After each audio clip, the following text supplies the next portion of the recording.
신바람 사연 아파트. 오늘의 사연 시작하겠습니다. 안녕하세요. 30대 초반의 여성입니다. 이기적인 시어머니와 우유부단한 남편 때문에 얼마 전 이혼했습니다. 지인이 저에게 그러더군요. 손바닥도 마주쳐야 소리가 나는 법인데 정말 시댁만 잘못해서 이혼을 했겠냐고요. 그 소리를 들으니 어찌나 억울하던지. 그래서 여기 푸념하러 왔습니다. 저에게는 쌍둥이 여동생이 있습니다. 8분 차이로 태어났어요. 저에게는 최고의 친구이자 하나뿐인 영원한 반쪽이나 마찬가지인 존재이지요. 어려서는 워낙 서로 붙어 다녀서 저희를 딱풀이라고 부르는 사람들도 있었을 정도입니다. 게다가 유치원부터 대학에 들어가기 전까지 모든 학교를 같이 다녔으니 각 학교에 저희가 모르는 학생들은 있어도 저희를 모르는 학생들은 없었을 정도였어요. 저희가 워낙 비슷한 외모를 가지고 있다 보니 성격도 비슷할 거라고 생각하는 사람들이 많았습니다. 하지만 저는 좋은 게 좋은 거라고 매사 둥글게 넘어가길 좋아하는 반면 동생은 뭐든지 시시비비를 가려야 하고 할 말은 해야 하는 성격이었습니다. 서로 성격이 달랐기 때문인지 학교에 진학한 이후로는 저는 주로 독서나 연극 감상 같은 동아리 활동을 즐긴 반면 동생은 치어리더부라던가 댄스 동아리 같은 활동을 좋아했지요. 이건 여담이지만 동생이 활동하던 동아리들은 항상 군기잡기가 장난이 아니었어요. 한 번은 댄스 동아리 부원들이 절 동생으로 오해하곤 제가 자기들 인사를 무시했다고 절 가만두지 않겠다며 교실로 쫓아왔던 적도 있습니다. 나중에야 오해라는 걸 알고 사과를 해오긴 했지만 정말 무서웠답니다. 20살이 되면서 저와 동생은 완전히 다른 길을 걷게 되었습니다. 고등학교 졸업 후 다른 학생들과 마찬가지로 평범한 대학 생활을 시작한 저와 달리 동생은 연예인이 되겠다며 작은 소속사의 연습생으로 들어갔거든요. 이후로는 저는 저대로 대학 생활로 인해 바쁜 시간을 보내게 되었고 동생 역시 금방이라도 연예인이 되려고 저러나 싶을 만큼 거듭되는 연습에 치여 사는 눈치였어요. 같은 서울 하늘 아래 살면서도 한 달에 한 번 얼굴 보기도 어려울 만큼이요. 하지만 제가 대학을 졸업하고 회사에 들어갈 때까지도 동생은 데뷔를 하지 못했습니다. 처음엔 가수를 준비한다더니 나중엔 배우가 된다고 했고 마지막에는 개인 방송을 해볼까 그러더라고요. 솔직히 가족으로서 안타깝고 동시에 답답했습니다. 그렇다고 동생을 탓할 수는 없었어요. 동생이 누구보다 치열하고 열심히 살아온 걸 제가 옆에서 똑똑히 지켜봤으니까요. 한편 회사에 입사하고 얼마 지나지 않아 회사 복지의 일환으로 회사에서 운영하는 병원에서 건강검진을 받을 수 있는 기회가 생겼습니다. 동생이나 저나 젊다는 이유로 제대로 검사를 받아본 적이 없었기에 이참에 동생과 함께 받아봐야겠다 싶더라고요. 그 무렵 동생이 유난히 살도 많이 빠졌고 체력이 딸린다는 말도 심심찮게 했었거든요.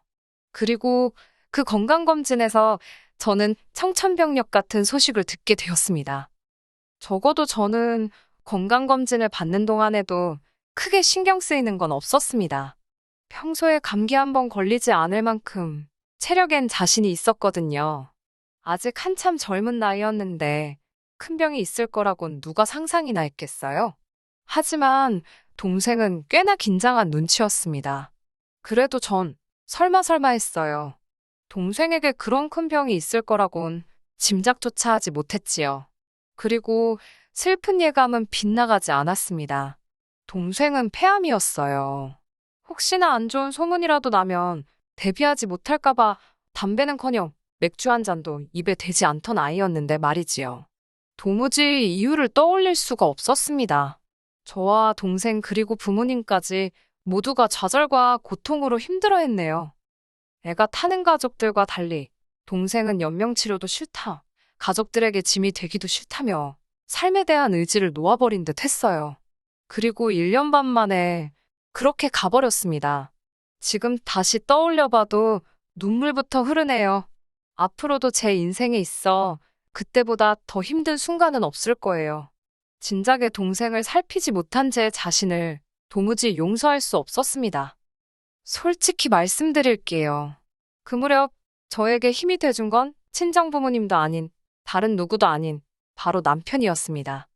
당시만 해도 남편과 저는 오빠 동생 사이로 지내는 지극히 평범한 관계였어요. 대학교 전국 동아리 활동을 하면서 알게 된 남편은 저보다 3살이 많습니다.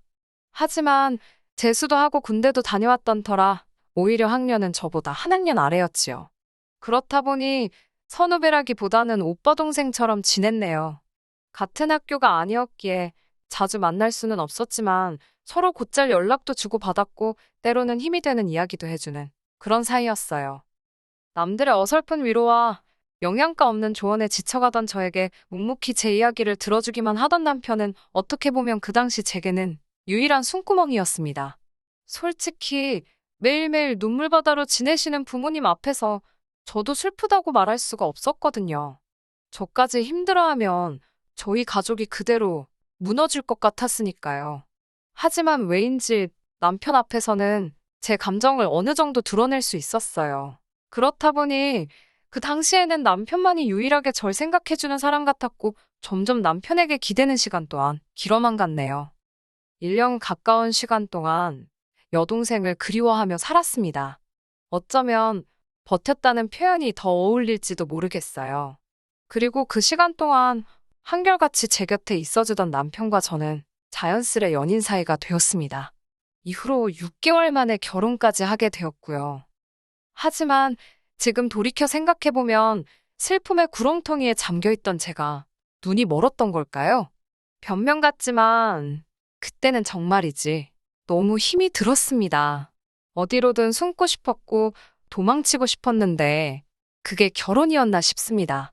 남편 또한 언제까지 제 편일 거라 생각했고요. 그때 왜 더 신중하지 못했는지 후회해도 소용없지만 그래도 후회스러울 뿐입니다. 왜 그런 소리를 듣고도 파혼을 안 했냐 하실까봐 이 이야기를 적을까 말까 고민을 했습니다만 기왕 푸념하기로 한 거 숨겨서 뭐 하겠어요. 다 털어놓겠습니다. 사실 남편과 연인으로 지낸 기간은 반년에 지나지 않으니까 당연히 시부모님이라던가 신우를 직접 만나볼 기회가 없었어요. 오빠 동생 사이에 굳이 집에 찾아가 인사를 드리고 할 만한 이유가 없었지요. 그래서 남편에게 프로포즈를 받자마자 가장 먼저 계획했던 일 중 하나가 시댁에 인사드리러 가는 일이었습니다. 남편 말로는 어머님도 신우도 성격이 괄괄해서 그렇지 속은 따뜻한 분들이라며 혹시 말을 좀 세게 하셔도 저더러 이해하라고 했습니다. 그리고 남편이 왜 그런 말을 미리 하면서까지 연막을 쳤는지 만나보니 확실히 알겠더라고요. 시어머니나 신우나 단지 성격이 괄괄한 게 아니라 이렇게 표현해도 될지 모르겠는데 정말 쌍스럽더라고요. 단지 거친 어휘를 쓰시는 것뿐만 아니라 듣는 사람에 대한 배려라곤 눈꼽만큼도 없었습니다. 사람의 외모나 생김새에는 정답이 없기에 함부로 평가해서는 안 되는 거잖아요. 저희 친정부모님도 그렇고 저도 타고나기를 마른 체형입니다. 잘 먹고 못 먹고의 문제가 아니라 체형 자체가 마른 체형이에요. 그런데 어머님께서는 절 위아래로 훑어보시더니 볼품이 없다. 딱 그게 첫마디셨습니다. 볼품이 없다고요. 어떻게 초면에 아무리 제가 인사를 드리러 온 자리라고 해도 그렇지. 볼품이 없다라는 표현을 쓸 수 있는 건지. 생각지도 못한 어머님의 말씀에 당황한 나머지 말도 제대로 안 나오더라고요. 그래도 남편이 요즘에는 다들 이 사람처럼 되고 싶어서 돈 주고 살 뺀다며 누나도 그러지 않았냐고 저 대신 받아쳐주더라고요. 그제서야 저도 신우를 제대로 보게 되었는데 어휴, 따로 표현은 안 하겠습니다만 절에서 맞는 사이즈나 사입을 수 있겠나 싶더라고요. 아무튼 어머님께선 남편의 말을 들으시더니 그래도 네 누나 정도는 돼야 애도 잘 낳고 건강하게 오래 산답니다.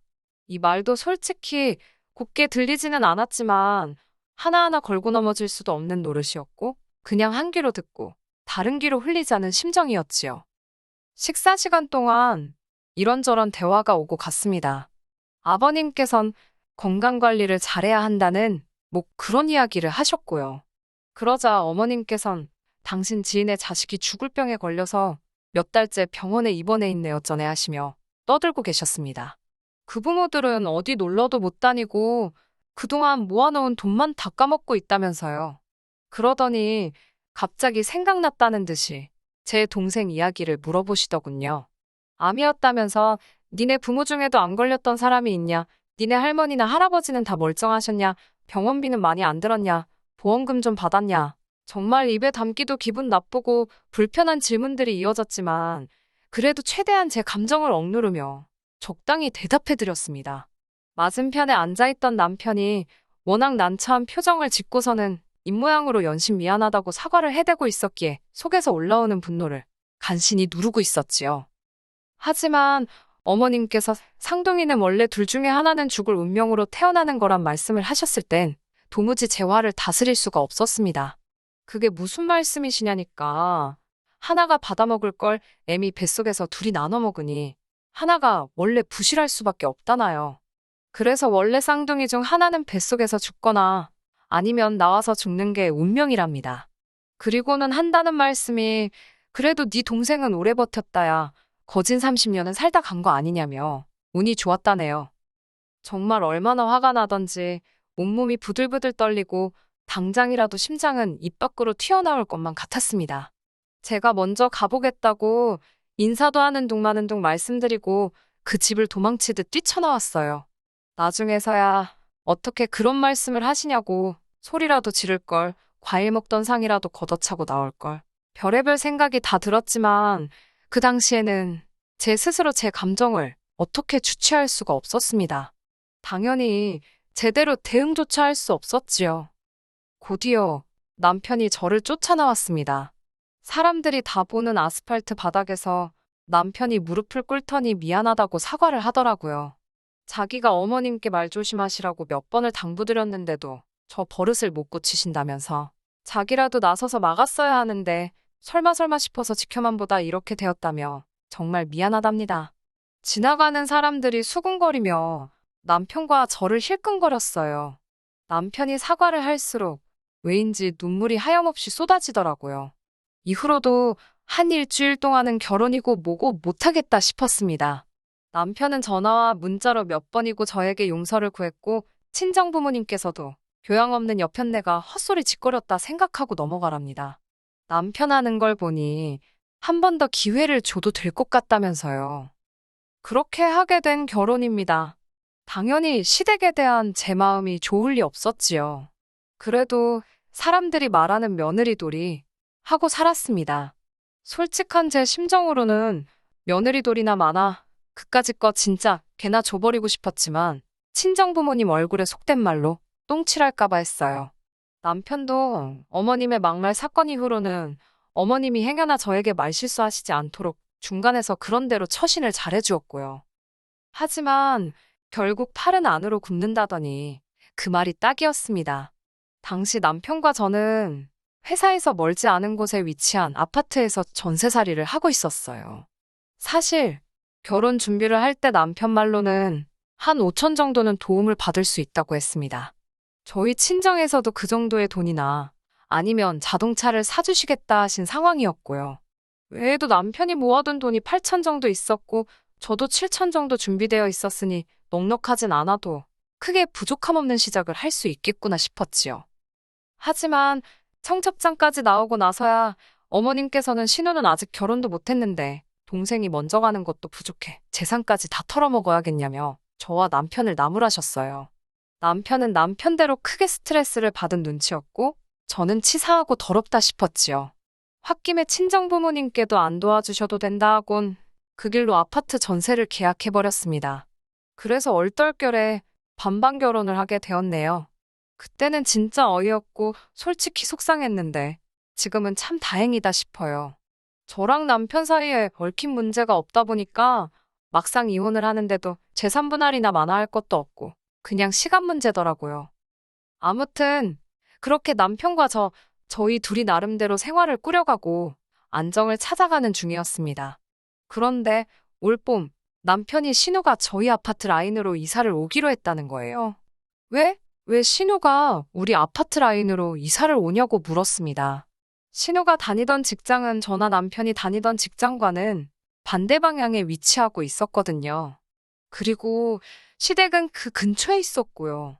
아무리 생각해봐도 신우가 갑자기 저희 아파트로 이사를 온다는 게 이해가 되질 않았습니다. 남편은 지나가는 말처럼 누나가 아프대. 그러더군요. 제가 남편한테 이야기를 똑바로 하라고, 지금 장난하는 거 아니라고, 도대체 신우가 어디가 아픈데 우리 아파트로 이사를 오냐고 했습니다. 그러자 남편이 자기도 잘은 모른다면서 저더러 한다는 말이, 저도 알다시피 어머님 아버님은 이제 이른을 바라보시는 나이 아니냐입니다. 어머님 아버님은 당신들 건강 챙기기에도 바쁘신 분들 아니냐고요. 그런데 신우가 암에 걸렸답니다. 간암 2기라대요. 지금 당장이야 혼자서 병원도 다니고 뭐 생활하는데 큰 지장은 없겠지만 앞으로가 문제 아니겠냐며. 아무래도 어머님 아버님 곁에 있는 것보단 젊은 우리 곁에 있는 게 도움받기도 좋고 그럴 것 같아서 이쪽으로 이사를 오기로 했답니다. 제가 너무 어이가 없어서 누구 마음대로 누가 도와준다는 거냐고 따졌습니다. 그러자 남편이 말이 도움이라는 거지 해줄 것도 없답니다. 우리 먹을 반찬하고 그럴 때 누나 것도 조금만 더 해주면 좋고, 누나가 차가 없으니까 어디 가고 그럴 때 저나 남편 중 시간 되는 사람이 태워다 주고, 저더러 친언니다 생각하고 같이 카페도 다니고 그러랍니다. 가끔 청소 좀 도와주고요. 정말이지 그 정도면 된답니다. 제가 어처구니가 없어서 지금 어머님께선 아픈 딸 내팽개치시는 거냐고. 자식이 아프면 부모가 챙겨야지. 왜 제3자인 내가 사는 아파트에 신우만 덩그러니 보내시냐고 따졌습니다. 그러자 남편이 한다는 소리가 가관이었습니다. 어머님이나 아버님 두 분 다 하시는 말씀이 평생 살던데 떠나면 무슨 재미로 사냐고. 당신들은 원래 살던데 계시고 싶다고요. 그리고 노인네들하고 환자하고 한 집에 있어봤자 서로 힘들기나 하지 않겠냐며. 저는 남편에게 신우가 이사 오는 날이 당신과 나 이혼하는 날인 줄 알라 했습니다. 내가 미쳤다고 신우 식모살이 하면서 병수발까지 들게 생겼냐고요. 그리고 남편이 예상한 것보다 제 반응이 훨씬 격했던지 남편도 더는 뭐라 말을 못하더군요. 그쯤에서 남편이나 신우가 말귀를 알아쳐먹었으면 이 사단까지는 안 났을 겁니다. 아니, 하다못해 어머님이라도 염치가 있으셨으면 이 지경은 안 되었을 거예요. 하지만 남편이 그새 어머님께 미주알고주알 일렀는지 이튿날부터 전화기에 불이 날 만큼 어머님께선 전화를 걸어오셨습니다. 요점은 어디 감히 여자가 먼저 이혼을 한 해 만에 소리를 하냐는 거였지요. 그리고 집에 데리고 살라는 것도 아닌데 그 아파트가 전부 다 네 거냐고. 네가 뭔데 내 딸이 지발로 이사를 간다는데 못 오게 하냐입니다.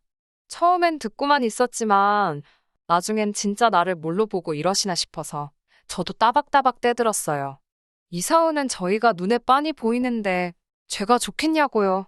그러자 어머님께선 원래 시댁 식구가 아프면 며느리가 그런 수발 드는 거랍니다. 저더러 그런 것도 못 배우고 시집왔냐고 오히려 저를 이상한 사람 취급을 하시더군요. 어이가 없어서 제가 어머님께 매사 신보가 그런 식이시니 신우가 어머님 대신 벌 받는 거라 했습니다. 남의 여동생더러 팔자가 어쩌고 그래도 30년이면 운이 좋았다며 막말을 퍼붓지 않으셨냐고요. 신우는 곧 마흔이니 내일 가도 억울한 거 하나 없겠다며 저도 악담을 퍼부었어요.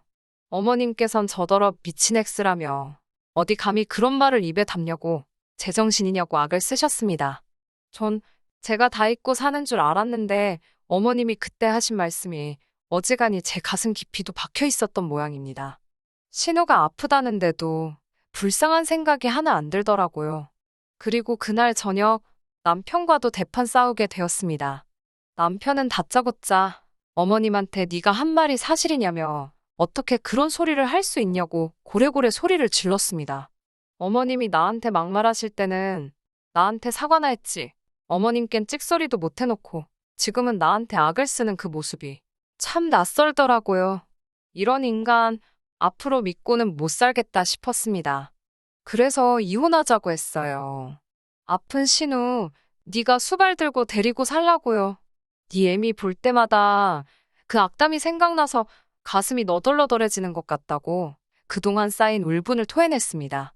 제가 하나하나 다 열거하진 않았지만 솔직히 어머님 막말이 그것뿐이었겠어요. 그렇게 헤어지게 되었습니다. 시어머니는 제 신우가 아프다는데 도망가는 며느리가 어디 있냐며 제가 자기 아들 인생을 망쳤다네요. 제 신부가 고약해서 동생도 일찍 죽은 거라고 막말을 하시길래 저도 신우 얼마나 오래 버티나 두고 보자고 응수했습니다. 막말로 전 이미 동생을 잃었는데 뭔 말인들 못하겠어요. 말할수록 업보를 쌓는 건 어머님 쪽이었으니 저도 지지 않고 맞불을 놨네요. 영원히 제 편일 줄 알았던 남편도 저더러 계속해서 서운하다며 일단 신우부터 낫게 하고 그 이후에 시시비비를 가리자던데 기도 안 차서 대꾸도 안 해줬습니다. 이런데도 정말 제 이혼이 손바닥이 부딪혀서 일어난 일인가요? 전 아니라고 생각합니다. 하긴 이미 이혼은 했고 다른 사람들이 어떻게 생각하든 무슨 상관이겠어요. 전 떳떳합니다. 앞으로도 보란 듯이 잘 살 거예요. 두고 보자고요. 끝까지 들어주셔서 감사합니다.